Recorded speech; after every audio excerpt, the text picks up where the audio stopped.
उत्पादन संभावना वक्र, प्रोडक्शन पॉसिबिलिटी कर्व, ये आपके पेपर के हिसाब से इम्पॉर्टेंट है। जब से नीति आई है न्यू एजुकेशन पॉलिसी, तब से ये नया सिलेबस जुड़ा है।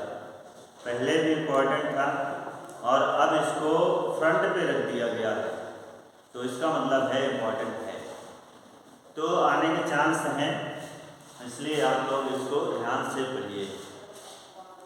तो प्रोडक्शन पॉसिबिलिटी कर्व पढ़ने से पहले हम लोग पढ़ चुके हैं कि स्कार्सिटी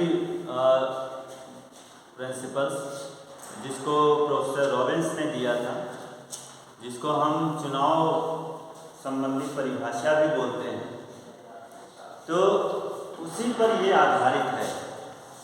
जैसे हम ये देखते हैं कि एक व्यक्ति के पास आवश्यकताएं बहुत सारी होती हैं, उनको पूरा करने के साधन बहुत कम होते हैं, वैसे ही एक प्रोड्यूसर के पास उत्पादन के लिए बहुत सारी होते हैं, उत्पादन के लिए वस्तुएं बहुत सारी होती हैं, लेकिन साधन उसके पास बहुत कम होते हैं, साधन बहुत कम होते हैं। तो वो उन अपने साधनों से कैसे करे, क्या उत्पादन करे, किस तरह उत्पादन करे कि ज़्यादा से ज़्यादा उत्पादन कर ले। चाहता है ना हर यूज़र, हर उपभोक्ता ये चाहता है कि हम अपनी थोड़ी सी आय से, थोड़ी सी इनकम से कितनी ज़्यादा आवश्यकताओं की पूर्ति कर लें। करता है ना, एक उपभोक्ता ये करता है, और एक जो प्रोड्यूसर होता है वो ये चाहता है कि हम अपने सीमित संसाधनों से, जो हमारे पास साधन कम हैं, उनकी मदद से किस तरह हम ज़्यादा से ज़्यादा वस्तुओं का उत्पादन कर लें। चाहता है, या अगर एक वस्तु उत्पादित कर रहा है तो वो ये चाहता है कि हम उस वस्तु की ज़्यादा से ज़्यादा मात्रा बना लें। चाहता है, नहीं चाहता? चाहता है ना। तो इसी को ही उत्पादन संभावना कहते हैं। और जो तमाम संभावनाएं वो बना लेता है, एक गढ़ लेता है, मन में सोच लेता है, या वो एक प्रैक्टिकल भी करता है, तो उससे जितने भी मात्राएं उत्पादित होती हैं, उन सारी मात्राओं को मिलाते हुए एक रेखा खींच लेंगे, वही हमारी उत्पादन संभावना रेखा कहलाती है, वही उत्पादन संभावना वक्र कहलाती है। तो समझ में आ गया। तो उत्पादन संभावना वक्र की परिभाषा कैसे करेंगे?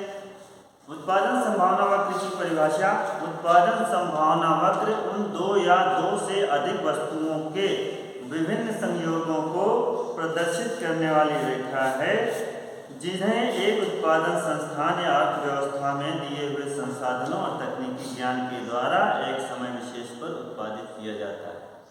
हमने बताया ना कि एक उत्पादक तमाम वस्तुओं को उत्पादन करना चाहता है, लेकिन साधन कम होते हैं, तो उन दो या दो से अधिक जो वस्तुएं उसको उत्पादित करती हैं, वो उन दो या दो से अधिक वस्तुओं के उन संयोगों को, जो वो उत्पादन की एक संभावना देखता है, उत्पादन की संभावना बनाता है, उसी को ही उत्पादन संभावना, उन्हीं संयोगों को मिलाती हुई जो रेखा बनाएंगे, उसी को ही उत्पादन संभावना रेखा कहेंगे। तो इसके लिए हम लोग एक एग्जाम्पल ले लेते हैं। मान लो एक प्रोड्यूसर है, उसके पास एक मशीन है और एक वस्तु है गेहूँ। एक मशीन है और एक, या उसके पास जो मशीन है वो मशीन हमें दिख नहीं रही है। मान लेते हैं दो वस्तुओं का उत्पादन कर रहा है, वो दो या दो से अधिक वस्तुओं का उत्पादन करेगा, तो दो या दो से अधिक वस्तुओं में हम दो मान लेते हैं, है ना। अब दो से अधिक का करेंगे तो हमें थोड़ा सा बनाने में दिक्कत होगी, इसलिए हम अपनी आसानी के लिए दो वस्तुओं का मान लेते हैं कि दो वस्तुओं का उत्पादन एक उत्पादक करना चाह रहा है, एक उत्पादक करता है, कितना, दो वस्तुओं का। तो एक चावल मान लेते हैं, एक गेहूँ मान लेते हैं। तो पहले हम इसकी मान्यताएं मान लें। दो वस्तुएं x और y का उत्पादन करता है।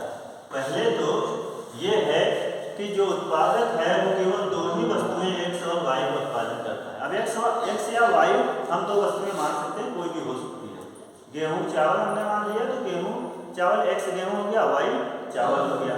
या दूसरा कुछ मान लें, x की जगह पे हम मान लेते हैं संतरा, y की जगह पे सेब मान लेते हैं, है ना। कोई भी दो वस्तुएं हैं, उत्पादित करना चाह रहा है तो दो वस्तुएं हैं। अर्थव्यवस्था में दो वस्तुएं हैं और अर्थव्यवस्था में उत्पादन के साधनों की मात्रा निश्चित है। मतलब जो साधन हैं वो सीमित हैं, साधन सीमित हैं, कम हैं। अगर ज़्यादा साधन होंगे तो हम उत्पादन ज़्यादा कर पाएंगे, फिर ये हमारा जो सिद्धांत है वो सिद्धांत लागू नहीं होगा, है ना।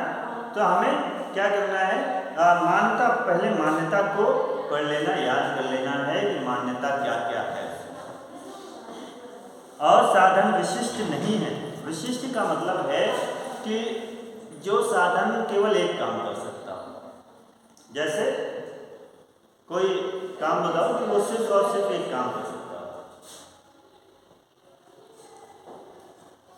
नहीं पता? नहीं पता? स्टूडेंट क्या करता है? सिर्फ पढ़ाई करता है ना। और अगर वो पढ़ाता भी है तो अब वो स्टूडेंट नहीं है ना।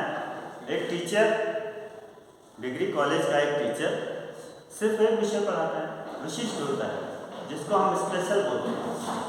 तो जो स्पेशल है वो साधन स्पेशल नहीं होना चाहिए। अगर वो स्पेशल होगा तो केवल एक वस्तु उत्पादित करेगा, है ना। मान लो हम ऐसी कोई मशीन लेते हैं जो कि केवल गेहूं का उत्पादन करता है, तो फिर वो जो है नियम हमारा लागू नहीं होगा।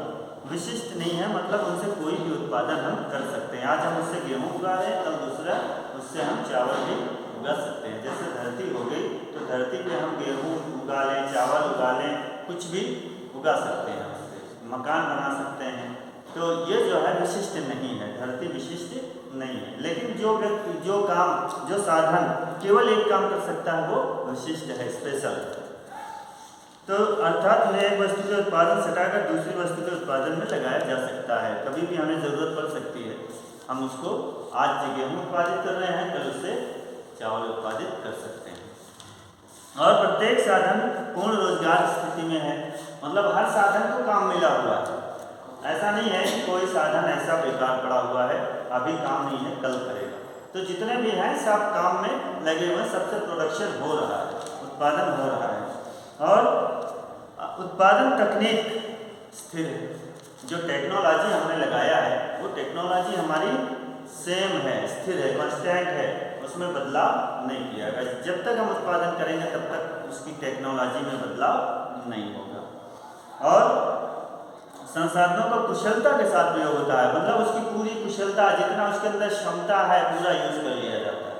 ये नहीं है कि अभी हम उसमें अगर छोड़ देंगे तो जो कुछ और उत्पादित कर सकते हैं। जैसे मान लो इस जमीन पे हम एक बोरा की बुआई कर सकते हैं, तो उसमें हम एक बोरा पूरा बोते हैं, है ना। ये नहीं है कि हम आधा छोड़ दिए हैं, आधा फिर कभी देखेंगे, ऐसा नहीं है, इसका पूरा यूज करते हैं। ये रहे आपके मान्यताएं। देखो मान्यताएं बहुत इंपॉर्टेंट होती हैं। मान्यताओं के ही आधार पे कोई भी इकोनॉमिक्स का सिद्धांत तैयार होता है। अगर हम इकोनॉमिक्स को एक मकान मान लें तो मकान की जो नींव है वो मान्यताएं हैं। समझ में आ गया? तो मान्यताएं बहुत ज़रूरी हैं, नहीं तो फिर हम कहेंगे कि ये सिद्धांत कैसे लागू होगा। हमने मान लिया दो ही वस्तुएं हैं, अगर हम तीन मान लेते तो हम साथ बना ही नहीं पाते, सिद्धांत ही नहीं बना पाते। तो ये मान्यताओं की को पढ़ना बहुत ज़रूरी है। तो चलो इसके लिए हम मान लिए हैं कि दो वस्तुएं हैं x और y, और दोनों वस्तुओं का हम संभावना देखते हैं कि कितनी संभावना हो रही है। ये संभावना है,